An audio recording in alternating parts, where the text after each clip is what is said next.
रावण हमारे पूर्वज हैं, हमारे आदर्श हैं, उनको हम कैसे जलाएंगे। ये रावण की जन्मभूमि है।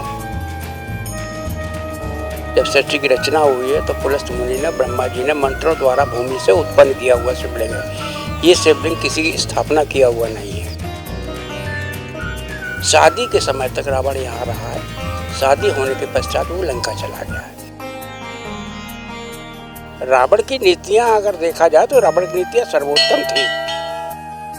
नमस्कार, नव 24 न्यूज़ देख रहे हैं आप और मैं हूं आपके साथ नवनीत। इस वक्त हम नोएडा के एक ऐसे गांव में हैं जहां पर माना जाता है कि रावण का गांव है ये। रावण के वंशज यहां रहते हैं और कई हजारों वर्ष पहले रावण ने यहां पर जो शिवलिंग है उस शिवलिंग पर अपने 10 सिर काट कर चढ़ा दिए थे।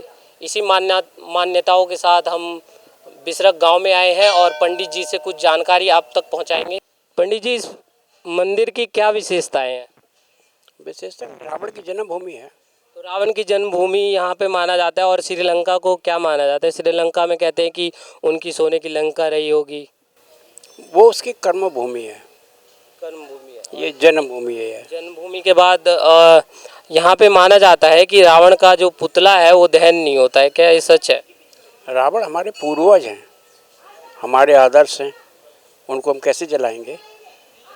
उनको नहीं जलाते यहाँ। तो रावण को अहंकारी भी माना जाता है। ये आदमी का मत है। रावण तो यहाँ के वंशज रावण को क्या मानते हैं? अपना पूर्वज। उनके लिए क्या ऐसा चीज करके गए जो आज भी उन्हें लोग याद कर रहे हैं? रावण की नीतियां अगर देखा जाए तो रावण की नीतियां सर्वोत्तम थी।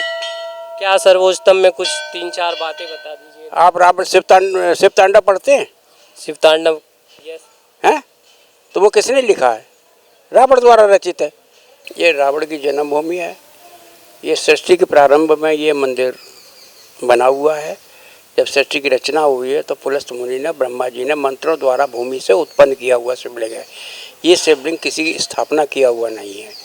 उसके पश्चात उनके पुत्र महर्षि विश्वेश्वरबा ने इस पर पूजा की, साधना की। उसके पश्चात उनके विश्वेश्वरबा के पुत्रों ने, जो रावण, कुंभकर्ण, विभीषण थे ना, उन्होंने इसी पर अपने शीश काट के जड़ाए और यहीं पर शिव का प्रकट हुआ और शिव द्वारा उनको वरदान भी यहीं पर मिले।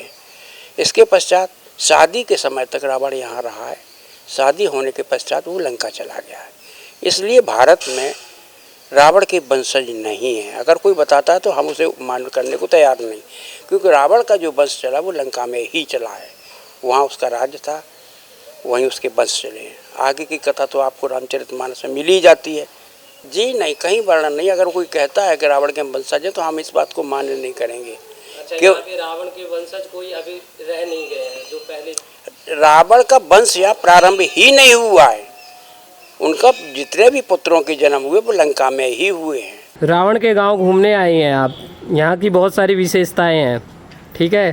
तो रावण के बारे में आप क्या समझते हैं? रावण एक सीता को हरण किया था, रावण अहंकारी था, रावण स्वाभिमानी था, लेकिन इस गांव में रावण की प्रतिमा को जलाया नहीं जाता है, रावण के पुतले की दहन नहीं होती। यहाँ रावण के लोगों का मानना है कि यहाँ पे रावण का वंशज रहता है। क्या कहेंगे इस विषय पर? देखिए, हम लोग सबसे पहले तो हिंदू धर्म से सनातनी है और एक इस चीज़ को आप गलत वे में ना लेके चाहिए, ना ही सोचिए कि मैं किसी पे तंज कस रही हूँ। मैं अपने सबको लेकर बात करूँ। मुझे भी बहुत सारी अपने धर्म से जुड़ी जानकारी नहीं है और अगर रावण के बारे में बात की जाए तो मुझे अच्छे से पूरी जानकारी नहीं है, लेकिन कहा जाता है कि रावण जो थे पहले के जो जन्म में विष्णु जी के बहुत अच्छे भक्त थे।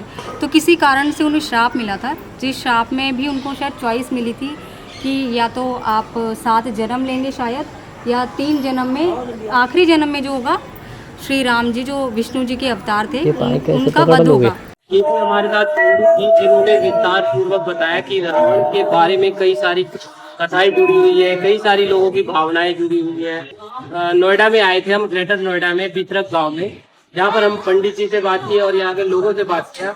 तो ऐसा कुछ नहीं है, यहाँ पर रावण के कोई वंशज नहीं रहते हैं, जैसा पंडित जी ने हमारे वीडियो में बता दिया है। इसी के साथ हम वीडियो की समाप्ति करते हैं। मैं नवनीत आपके साथ नव 24 न्यूज़ देख रहे हैं आप। नमस्कार।